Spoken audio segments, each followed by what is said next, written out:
Okay, here we have some trigonometry, and the question states, work out the size of angle B. Now, angle B is just here, and it then says, give your answer correct to 1 decimal place. Okay, well, for starting off, we have a right angle triangle, and I want to work out this angle B. So the first thing, my first step in these trigonometry questions is label. So I'm going to label this triangle. This side here is opposite the 90 degrees, and it's also the longest side.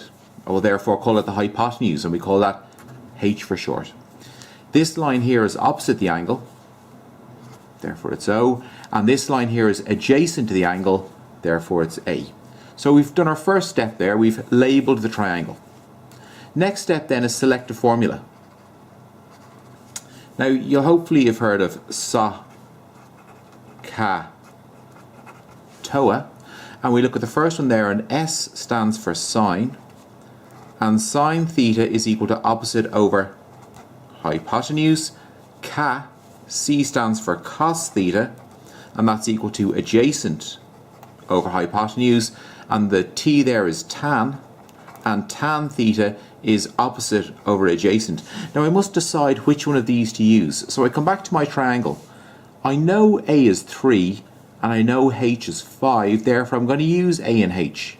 And in A and H they're both involved with cos. So I'm going to use cos theta equals A over H. Step 2 is completed. Step 3 is sub. So I'll sub in the information that I have. Cos stays as cos. The angle theta, our nominated angle is B, so I'm going to call it cos B. A, our adjacent side, is 3, so we'll sub 3 in there. And H, our hypotenuse, I'll sub 5 in there.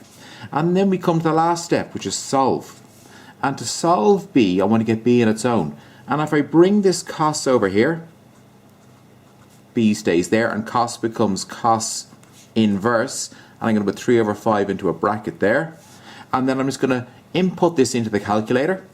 So I have B equals, and cos inverse 3 over 5 is 53.1301. And I'm just going to round it up to 1 decimal place as it expressed, and that's 53.1, and that's 53.1 degrees. And if we have a look at a triangle, 53.1 degrees looks right, and that's our question completed.